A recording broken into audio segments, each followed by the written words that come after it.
Pemirsa, pemerintah Provinsi Bali sudah berupaya memberi laporan konkret ke pemerintah pusat akan dampak kebijakan OSS di Bali. Adanya dugaan oknum-oknum yang bermain terkait perbedaan RT RW di Bali dengan pusat memudahkan PMA membangun di Bali. Wakil Gubernur Bali Inyoman Giriprasta mengatakan menyikapi tumpang tindih kebijakan OSS ini pihaknya telah melaporkan secara konkret ke pemerintah pusat terkait persoalan yang ada di daerah. Sudah pasti. Dan ada juga yang lucu, oknum loh, kita berbicara masalah oknum. Bisa antara RT RW di Bali, salah satu wilayah kabupaten kota atau provinsi ini, bisa lain dengan yang ada di pusat.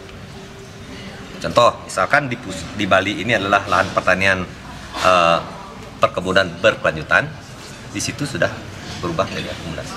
Salah satu contoh untuk PMA agar tidak diberi kemudahan terlalu tinggi, contohnya hanya dengan modal 10 miliar boleh membangun di Bali. Sebaiknya diizin dengan modal di atas 100 miliar agar dapat menjaga dan memproteksi lahan-lahan yang ada di Bali dan tercipta pemerataan ekonomi di Bali. Di samping itu, masyarakat Bali menjadi tuan di rumah sendiri serta tata kelola ini harus dibenahi bersama sehingga tidak ada loss control.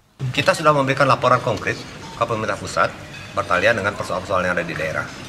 Yang kedua, salah satu contoh juga itu PMA itu jangan diberikan kemudahan yang terlalu tinggi. Misalkan contoh 10 miliar itu boleh loh membangun dengan PMA. Katakanlah di atas 100 miliar, misalkan di atas 200 miliar. Ini kan menjaga, memproteksi wilayah kita yang ada di Bali ini. Karena kami ingin sekali pemerataan ekonomi itu ada di Bali dan masyarakat harus menjadi tuan di rumahnya sendiri.